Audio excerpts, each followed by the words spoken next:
आप देख रहे हैं रोजाना दिल्ली न्यूज।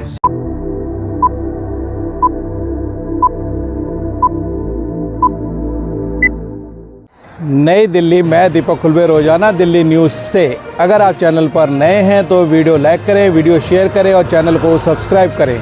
बेल आइकन को भी दबाएं ताकि लोड किया वीडियो आप तक पहुंचे। अपने इलाके की न्यूज़ चैनल पर दिखाने के लिए 9999306595 पर अपना वीडियो संदेश के साथ भेजें। धन्यवाद। Brahma Kumari Raj Yoga centre, Keshavpuram, Lawrence road, Delhi.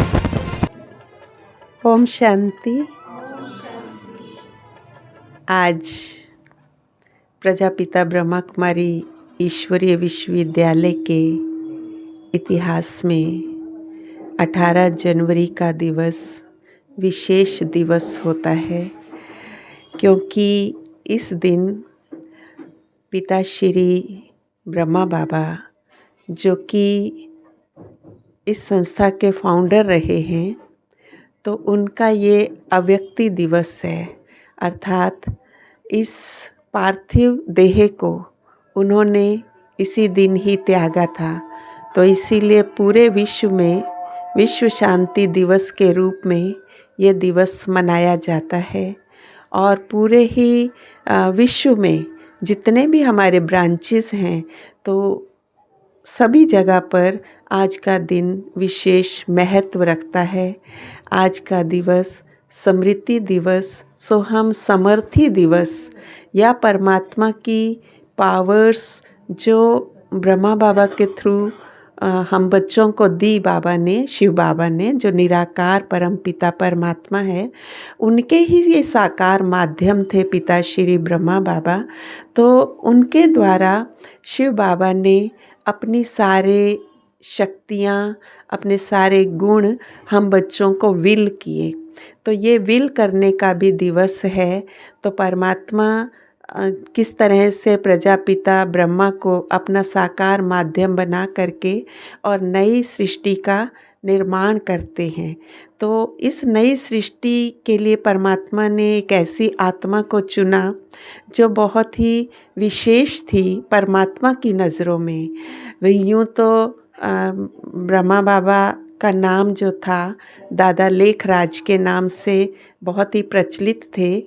बचपन में तो लेखराज, और जब बड़े हुए तो इन्होंने बिज़नेस किया हीरे जवाहरात का।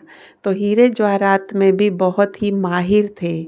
अपने एक्सपर्टीज़ के कारण ही ये पूरे विश्व में तब भी बहुत फेमस थे। राजा महाराजाओं से भी इनके ताल्लुकात थे, और वहाँ पर महारानियों को विशेष जब भी ज्वेलरी की आवश्यकता होती थी तो दादा को ही जा कर के उनको दिखाना और उनको पसंद करवाना होता था। तो इनकी ज्वेलरी बहुत ही विशेष होती थी।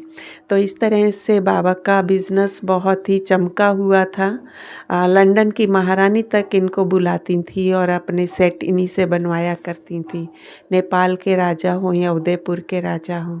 तो इस तरह से इनका व्यावसायिक जीवन बहुत अच्छा चल रहा था, और अपना गृहस्थ जीवन भी इनका बहुत ही अच्छा था कि इनके अपनी गृहस्थी में बाल बच्चे थे और पत्नी बहुत ही पतिव्रता थी। तो बहुत ही अच्छा सुचारू रूप से गृहस्थ जीवन भी चल रहा था, और साथ ही साथ सामाजिक जीवन में भी इनकी बहुत ही अहम भूमिका रहती थी हर कार्य के लिए। तो कोई भी कार्य होता था तो पहले इन्हीं को ही जैसे कि मान सम्मान दे करके पूछा जाता था, और फिर कोई कार्य की शुरुआत होती थी। कहीं कोई दान पुण्य करना है तो भी पहले ब्रह्मा बाबा से पर्ची कटवाते थे और उसके पश्चात ही सबसे कटवाते थे, क्योंकि इनकी दान की वृत्ति बहुत अच्छी थी। बहुत अच्छी तरह से अपने दान करते थे और भक्ति भावना से ओतप्रोत थे।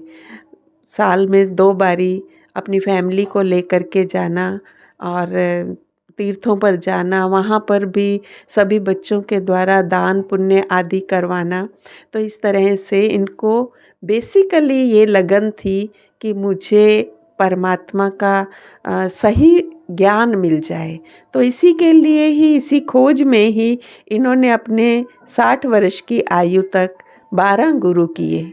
तो एक गुरु से प्राप्ति नहीं हुई तो दूसरे से नहीं हुई तो तीसरे, तो इन्होंने अपने जीवन काल में 12 गुरु किए।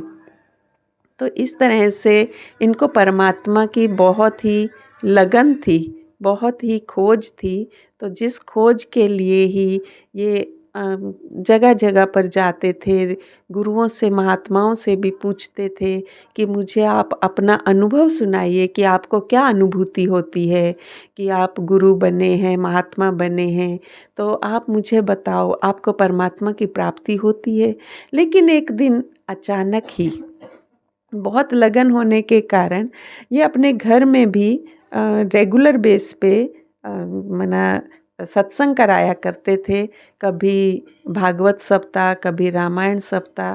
तो इस तरह से एक बारी इनके घर में ही भागवत का सप्ताह चल रहा था और बहुत सारी संख्या में परिवारजन और आस पड़ोस नॉन टूस जो भी थे वो आए हुए थे। उसी सत्संग में ही गुरुजी अपना प्रवचन कर रहे थे और ये अचानक उठे और उठ करके अपने कमरे में चले गए। तो इनकी जो धर्म पत्नी यशोदा थी, तो उन्होंने सोचा शायद आज इनकी तबीयत ठीक नहीं है, तो उन्होंने अपनी बहू को भेजा कि जा कर के देखो कि दादा की तबीयत ठीक नहीं है क्या। तो देखा तो उस बहू रानी ने उस कमरे में क्या देखा कि बाबा टांग पे टांग चढ़ाकर कुर्सी पर बैठे हैं और बहुत ही एक अलग आनंद की मुद्रा में हैं और उनके मुख से आवाज़ निकल रही है, निजानंद ज्ञान स्वरूपम शिवोहम शिवोहम, निजानंद प्रेम स्वरूपम शिवोहम शिवोहम, निजानंद प्रकाश स्वरूपम शिवोहम शिवोहम। तो ये आवाज़ भी आ रही है और पूरा कमरा ऐसे लग रहा था जैसे कि लाल लाल हो गया है, क्योंकि बाबा का चेहरा भी एकदम लाल लाल हो गया था। तो पूरा कमरा जिससे उनके प्रकाश से प्रकाशित हो गया था। तो ऐसा अद्भुत सा वो सीन था जो उनकी बहू रानी ने देखा। तो उनको लगा कि ये उस दिन का सत्संग तो पूरा हुआ। तो अगले दिन दादा लेखराज ने गुरुजी के पांव पकड़ लिए और कहा कि आपकी कृपा से कल मुझे बहुत ही एक अलग तरह का साक्षात्कार हुआ, प्रभु के दर्शन हुए, मैं आपका बहुत बहुत आभारी हूँ। तो पांव पकड़ लिए। तब गुरुजी को पता ही नहीं था और गुरुजी ने ऐसे ही साधारण भाव में कहा कि जो अच्छे अच्छे भक्त होते हैं तो वो कभी कभी ऐसा भगवान उनको दीदार करा दिया करते हैं। तो इनको लगा कि गुरुजी ने ही मुझे ये दीदार कराया है। लेकिन जब बात हुई तो कहा कि गुरुजी को तो पता ही नहीं है। फिर वो लाइट थी, वो माइट थी, वो कौन था, वो कौन था।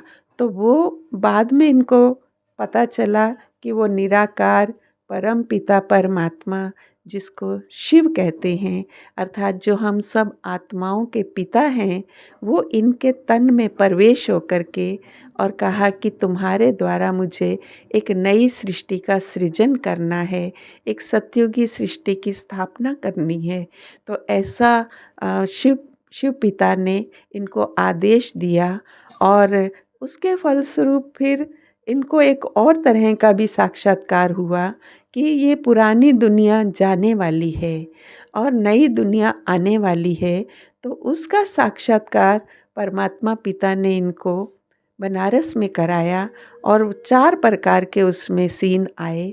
तो सबसे पहला सीन था जो कि घर घर में कलह कलेश होगा, घर घर में दुख और अशांति होगी, अनबन होगी, संबंधों में समरसता नहीं रहेगी और घर घर में गृह क्लेश होगा। पहला सीन। दूसरा सीन दिखाया कि नेचुरल क्लाइमिटीज़ बहुत होंगी, अर्थक्वेक होंगे, कहीं ज्वालामुखी फटेंगे, कहीं पर बाढ़ आएगी और सुनामी आएगी और एकदम से गांव के गांव बह जाएंगे और लोग तड़फ रहे हैं। वो सीन देखा और आवाज़ आ रही है कि बचाओ बचाओ हे प्रभु बचाओ, हे प्रभु बचाओ। तो गांव के गांव डूबते जा रहे हैं, अर्थक्वेक में सब लोग ख़त्म होते जा रहे हैं। तो ये दूसरा सीन देखा। तीसरा सीन देखा कि सिविल वार हो रही है, कि धर्म की धर्म के प्रति, जाति की जाति के प्रति ये सिविल वार एक दूसरे को मार रहे हैं, काट रहे हैं, ब्लड शेड हो रहा है, जैसे खून की नदी बह रही है।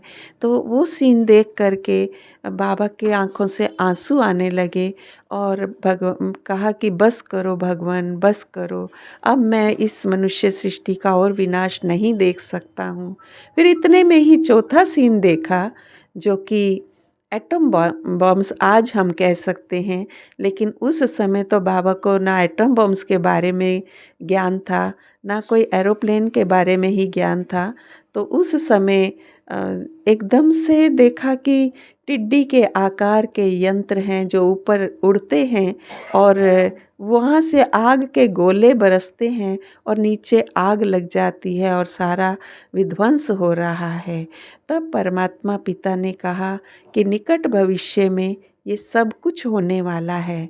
तो इनको एकदम से वैराग आया और उस समय ही इन्होंने एक दृढ़ संकल्प लिया कि मुझे आगे बिजनेस नहीं करना है और पैसा नहीं कमाना है, मुझे अपने तन मन धन को इस ईश्वरीय सेवा में लगाना है। जिसके फलस्वरूप ही इन्होंने फिर एक ट्रस्ट बनाया और ट्रस्ट माताओं और बहनों के सपुर्द किया। और वो ट्रस्ट बाद में आगे चल कर के, क्योंकि उस समय ओम मंडली के नाम से था, लेकिन आगे चल कर के ये प्रख्यात हुआ प्रजापिता ब्रह्मा कुमारी ईश्वरीय विश्वविद्यालय के नाम से। और परमात्मा के दो ही संकल्प थे कि जब तक नारी शक्ति का उत्थान नहीं होगा तब तक इस विश्व का उत्थान नहीं हो सकता है। तो इसीलिए नारी शक्ति को परमात्मा ने आगे लाया। इसीलिए ही प्रजापिता ब्रह्मा कुमारी ईश्वरीय विश्वविद्यालय में हर ब्रांच में विशेष महिलाएं ही इंचार्ज के रूप में कार्यरत हैं। तो इस तरह से परमात्मा ने ये का संगठन किया, ऐसा ट्रस्ट बनाया और ये कार्य लगभग आज 88 ईयर्स हो चुके हैं इस कार्य को चलते हुए। तो इसीलिए परमात्मा का ये कार्य सुचारू रूप से चल रहा है। तो परमात्मा ने इन्हीं को, पिता श्री ब्रह्मा बाबा को अपना माध्यम बनाया और जिनके द्वारा ये कार्य करा रहे हैं। और उनके द्वारा इतने सारे आज हज़ारों तो नहीं लाखों भाई बहन इस ज्ञान को जीवन में धारण करके अपना जीवन श्रेष्ठ बना रहे हैं। तो ऐसा श्रेष्ठ जीवन आप और हम भी बना सकते हैं। तो इस 18 जनवरी के दिन ही पिता श्री ब्रह्मा बाबा, जिनकी इस शरीर की आयु लगभग 93 ईयर्स थी, 93 वर्ष के थे, तभी उन्होंने 18 जनवरी के दिन रात्रि 9 बजे के लगभग उन्होंने ये पार्थिव शरीर त्यागा। और उसी का यादगार यहाँ हमारे माउंट आबू में शांति स्तंभ बना हुआ है। तो वो उनका यादगार है। तो जो शांति भी देता है, शक्ति भी देता है, ज्ञान भी देता है और प्रेम का स्वरूप भी बनाता है। तो ऐसा शांति स्तंभ उनकी याद में बनाया हुआ है। तो आज के दिन माउंट आबू में लोग 4 धाम की यात्रा भी करते हैं, जिसमें विशेष शांति स्तंभ, अपना हिस्ट्री हॉल है और बाबा का कमरा है और एक बाबा की कुटिया, जिसमें ही बाबा विशेष 2:30-3 बजे उठ कर के और विशेष तपस्या किया करते थे। सारे विश्व की आत्माओं को शांति का, शक्ति का दान किया करते थे। तो ऐसे ब्रह्मा बाबा, जिन्होंने 18 जनवरी के दिन गीता के 18 अध्यायों को जीवन में आत्मसात करके और अपना जीवन तो श्रेष्ठ बनाया ही, लेकिन हम सब के लिए एक उदाहरण स्वरूप बने हैं। क्योंकि बाबा कहते थे जो कर्म मैं करूँगा मुझे देख करके सभी करेंगे। तो इसीलिए ऐसा श्रेष्ठ जीवन उन्होंने एक मानवीय रूप में आकर के और बताया कि मानव से कैसे हम देवता बन सकते। कहते तो हैं कि मनुष्य से देवता किए करत न लागी वार, तो वो मनुष्य से देवता कब बनते हैं और कौन करत ना लागी वार, तो वो निराकार परम पिता परमात्मा इनके द्वारा नई सत्युगी सृष्टि अर्थात देवताई सृष्टि की जो रचना कर रहे हैं, तो वो गुण हमारे अंदर अभी भी परमात्मा भर रहे हैं। तो उन्हीं परमात्मा के द्वारा दिए हुए ज्ञान और योग की शिक्षा को किस तरह से ब्रह्मा बाबा ने अपने जीवन में उतारा, तो आज वो 18 गुण हमारे सामने हैं। तो वो हम 18 गुण आप सबके साथ शेयर करेंगे। तो 18 जनवरी निमित्त ब्रह्मा बाप के 18 कदम। तो पहला है अपना सब कुछ विल करके विल पावर से संपन्न। ब्रह्मा बाबा ने पहले कदम में अपना सब कुछ विल किया। पहले अपनी सभी कमज़ोरियों को संपूर्ण विल किया, फिर अपनी स्थूल सूक्ष्म संपत्ति विल की। इस ट्रस्ट के नाम पे जो ब्रह्मा कुमारी कभी यह नहीं सोचा कि आगे क्या होगा, क्योंकि उन्होंने अपने चल अचल संपत्ति सब कुछ ही इस संस्था के नाम पे विल कर दी और ये नहीं सोचा कि मेरी उम्र उस समय 60 वर्ष की है और बच्चे भी हैं तो उनका क्या होगा। कभी बाबा ने ये नहीं सोचा कि आगे क्या होगा, कैसे होगा। झाटकू बन सब कुछ विल किया तो बाबा में विल पावर आ गई। ऐसे आप बच्चे भी फॉलो फादर करो। दूसरी बात है अपने से भी ऊंचा बनाने की भावना। जैसे ब्रह्मा बाप ने बच्चों को अपने से भी ऊंचा बनाया, हर बच्चे को हर बात में पहले आप कह कर रिगार्ड दिया।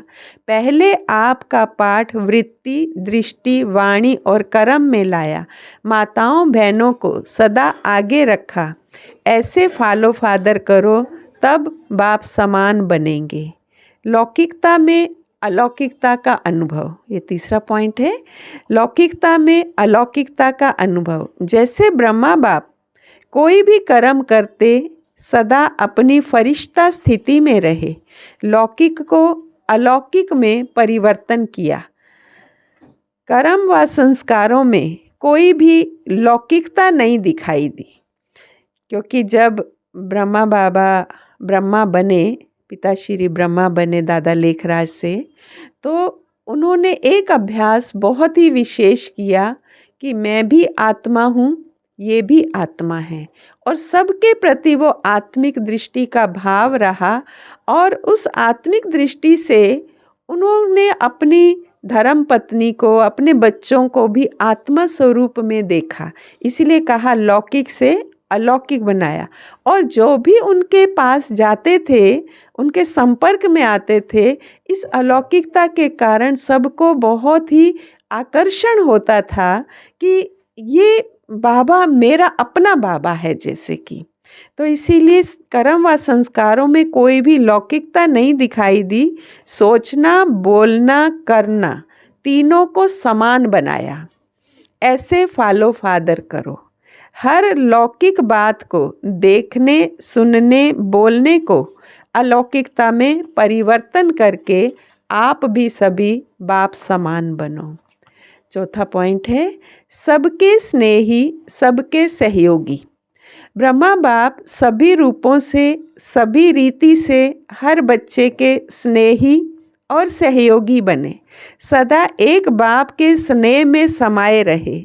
एक सेकंड एक संकल्प भी सहयोग के बिना नहीं गया। ऐसे आप बच्चे भी सबके स्नेही बन सच्चे स्नेह और सहयोग का प्रत्यक्ष प्रमाण दो। पांचवा पॉइंट है सदा फल की इच्छा से मुक्त, इच्छा मात्रम अविद्या रहे। ब्रह्मा बाप ने कोई भी कर्म के फल की इच्छा नहीं रखी। हर वचन और कर्म में सदैव पिता की स्मृति होने के कारण फल की इच्छा का संकल्प मात्र भी नहीं रहा।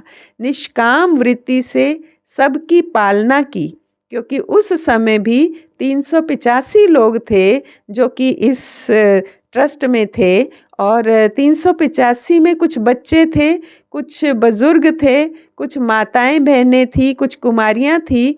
तो सबकी ही बाबा ने बहुत अच्छी तरह से पालना की और एक ही स्लोगन दिया कि पवित्र बनो, योगी बनो। निष्काम वृत्ति से सबकी पालना की। पुरुषार्थ के प्रारब्ध की नॉलेज होते हुए भी उसमें अटैचमेंट नहीं रही। ऐसे आप बच्चे भी नाम मान शान की इच्छा से परे, इच्छा मात्रम अविद्या की स्थिति में रह सेवा करो। इसी विधि से सबकी पालना करो, तब क्षमा के ऊपर परवाने फिदा होंगे। माना हम आत्माएं परमात्मा के पूरी तरह से कुर्बान जाएंगे परमात्मा पर। नेक्स्ट है, निरंतर योगीपन के लक्षण थे बाबा में। जैसे ब्रह्मा बाप का हर संकल्प विश्व कल्याण की सेवा अर्थ रहा, हर बोल में नम्रता, निर्माणता और महानता अनुभव कराई। नम्रता, निर्माणता और महानता अनुभव कराई। स्मृति स्वरूप में एक तरफ बेहद का मालिकपन, क्योंकि उनको परमात्मा शिव बाबा ने कहा कि तुमको अगले जन्म में श्री कृष्ण बनना है। आप श्री कृष्ण वाली आत्मा हो, तुम अपने जन्मों को नहीं जानते हो, मैं तुम्हें तुम्हारे जन्मों का बोध करा रहा हूँ। तुम इतनी ऊंची श्रेष्ठ आत्मा थी। तो इसीलिए परमात्मा ने उनको जब ये स्मृति दिलाई तो एक तरफ अधिकारीपन का नशा, दूसरी तरफ सर्व के प्रति सत्कारी, सबका रिगार्ड कैसे रखना है, सर्व आत्माओं के प्रति दाता व वरदाता बनकर के रहे। ठुकराने वाली, गिल्यानी करने वाली आत्मा को भी कल्याणकारी आत्मा का अनुभव कराया। क्योंकि साकार बाबा जब थे तो उनको मारने तक के लिए बंदूक लेकर के आए, तलवार लेकर के आए। तो ऐसी गिल्यानी करने वाली, गालियां देने वाली या मारने तक आने वाली आत्माओं के प्रति भी उन्होंने कल्याण का ही दृष्टिकोण रखा। ऐसे फॉलो फादर करो। हर आत्मा को अपने से भी आगे बढ़ाने की शुभ भावना रखते हुए विश्व कल्याणकारी बनो। यही निरंतर योगीपन के लक्षण हैं। नेक्स्ट है, संकल्प व स्वप्न मात्र भी लगाव मुक्त। जैसे ब्रह्मा बाप पुरानी दुनिया में रहते किसी भी व्यक्ति या वैभव से संकल्प मात्र व स्वप्न मात्र भी लगाव मुक्त रहे, सदा त्रिमूर्ति तख्त नशीन त्रिकालदर्शीपन के स्मृति स्वरूप हर कर्म के तीनों कालों को जानने वाले, हर कर्म को श्रेष्ठ कर्म व सुकर्मी बनाया। पुराने संस्कार और स्वभाव से सदा उपराम रहे, सदा साक्षीपन की सीट पर स्वयं को सेट रखा। ऐसे आप बच्चे भी फॉलो फादर कर सच्चे सच्चे राज ऋषि बनो। नेक्स्ट है, गंभीरता और रमणीकता का बैलेंस। जैसे ब्रह्मा बाप की सूरत में सदा गंभीरता के चिन्ह और मुस्कुराहट देखी। गंभीरता अर्थात अंतर्मुखता, उसकी निशानी सदा सागर के तले में खोए रहे। कौन से सागर? ज्ञान सागर, प्रेम सागर, शिव बाबा के तले में खोए रहे।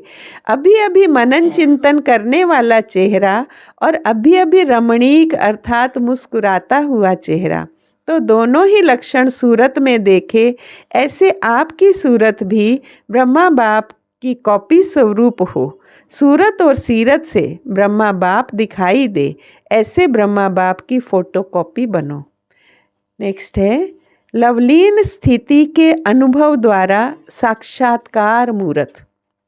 जैसे शुरू में घर बैठे, ये प्रैक्टिकल होता था कि शुरू में 1936-37 में शुरू में घर बैठे ब्रह्मा बाबा का साक्षात्कार होता था।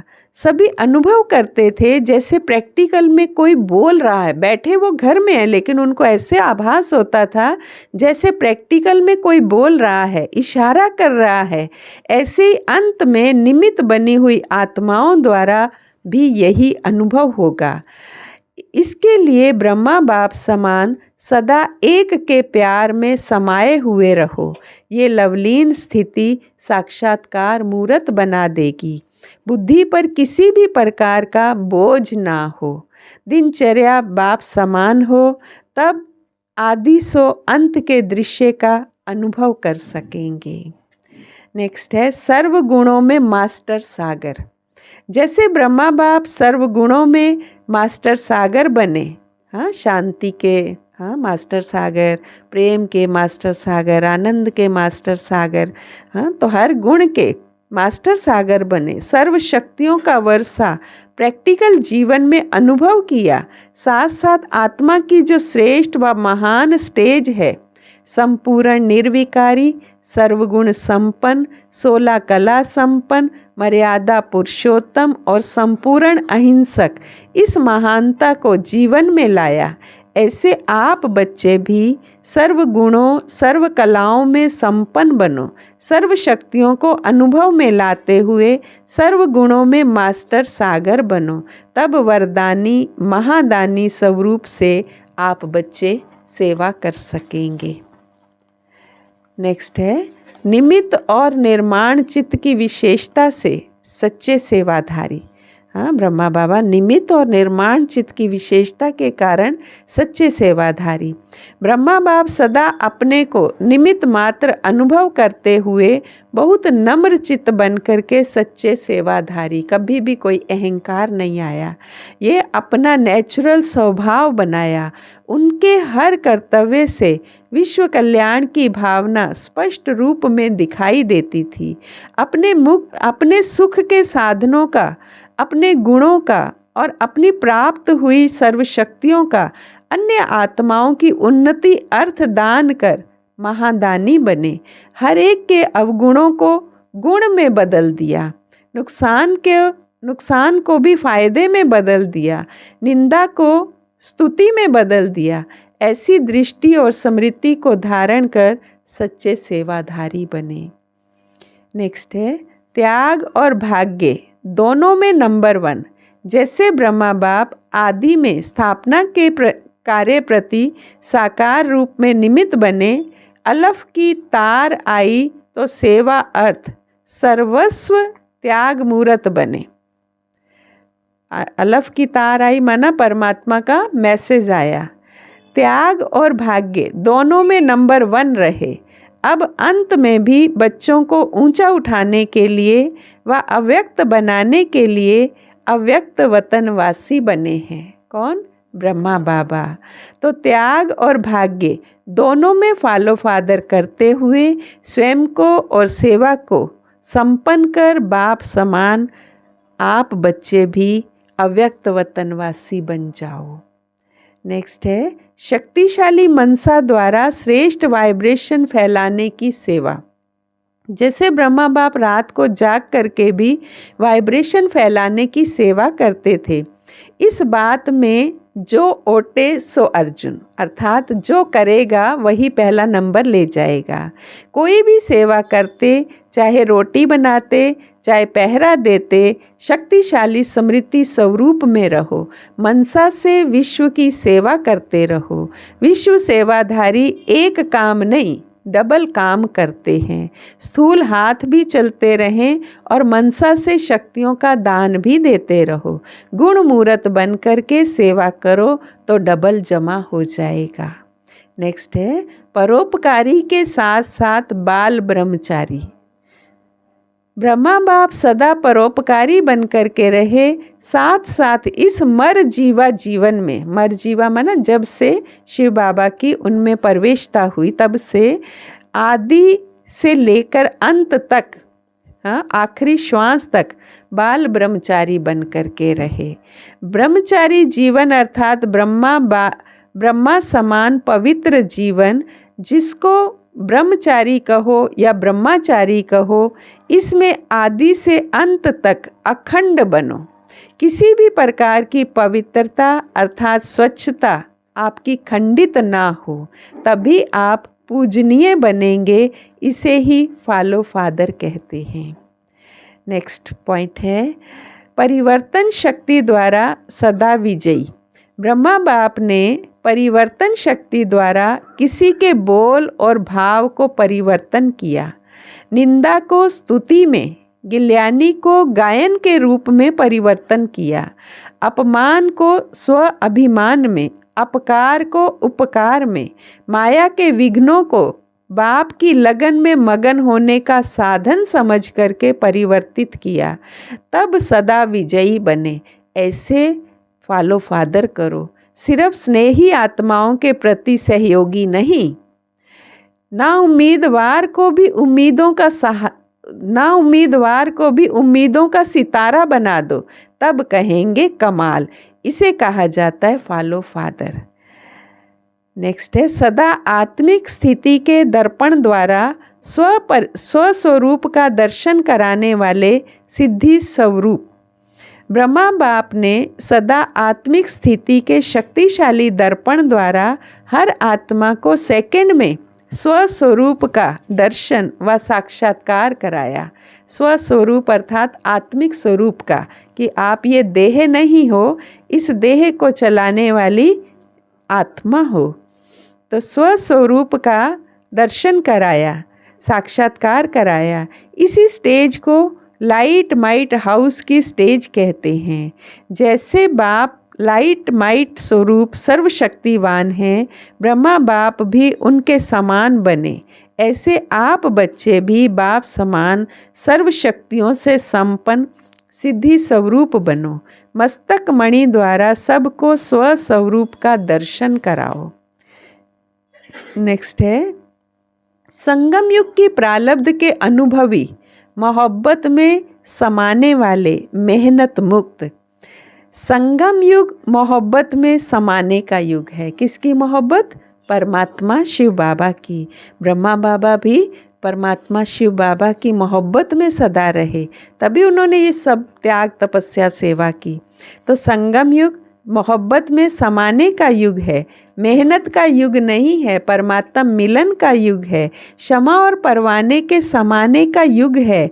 बच्चा सिर का ताज, घर का श्रृंगार होता है, बाप का बालक सो मालिक होता है। तो सदा ऐसी श्रेष्ठ स्थिति के अनुभवी बनो। मनसा वाचा कर्मणा संबंध संपर्क सब में फुटस्टेप अर्थात कदम पर कदम रखते चलो। संगम युग की प्रारब्ध बाप समान संपन्न स्टेज के तख्त नशीन बनो। संपन्न स्टेज कुछ घड़ियों की नहीं, यह तो जीवन है, फरिश्ता जीवन है, योगी जीवन है, लाइफस्टाइल है। ऐसी मोहब्बत में समाने वाले मेहनत मुक्त जीवन के अनुभवी बनो। हाँ, क्योंकि हमारा तो लाइफस्टाइल है ना ये योगी जीवन। ये नहीं एक दो घंटे के हम योगी बनने वाले हैं, नहीं, हमारा लाइफस्टाइल है। लास्ट का पॉइंट है अव्यक्त से व्यक्त में आने का अभ्यास। जैसे ब्रह्मा बाप अव्यक्त होते व्यक्त में प्रवेश होकर के कार्य करते हैं, अभी भी पिता श्री ब्रह्मा बाबा भले इस पार्थिव देह से वो हमसे इस दुनिया में पार्थिव देह के साथ नहीं रहे हैं, लेकिन सूक्ष्म वतन जो इस नीले आकाश से ऊपर नक्षत्रों से भी पार एक सफ़ेद चांदनी जैसा प्रकाश का आकाश है, एक धाम है, जहाँ पर सूक्ष्म काया के साथ फरिश्ते रूप में पिता श्री ब्रह्मा बाबा आज भी विराजमान हैं। और वहाँ से ही हम सभी आत्माओं की कहो, हम सभी की यहाँ पर पालना करते हैं। तो ऐसे ही बाबा अव्यक्त स्थिति में रहे, व्यक्त कर्म इंद्रियों से कर्म कराओ। ऐसे जैसे ब्रह्मा बाबा लास्ट में भी वो स्थिति का अनुभव किया, ऐसे ही बाबा कह रहे हैं कि आप भी यहाँ पर व्यक्त में रहते हुए भी अव्यक्त स्थिति का अनुभव करो और कराओ, उसी को ही फरिश्ता स्थिति कहा जाता है। दृष्टि, वाणी, संकल्प सब बाप समान हों। जैसे ब्रह्मा बाप बेहद का बाप है, ऐसे बच्चों को भी समान बनना है। जितनी समीपता उतनी समानता। जितनी ब्रह्मा बाबा की, शिव बाबा की समीपता, उतने ही उनके समान बनते जाएंगे। अंत में आप बच्चे भी अपनी रचना के रचयिता बन कर के प्रैक्टिकल में ये अनुभव करेंगे। जैसे बाप को अपनी रचना देख रचयिता के स्वरूप की स्मृति स्वतः रहती है, ऐसी स्टेज आप सभी बच्चों की भी नंबर वार आनी है।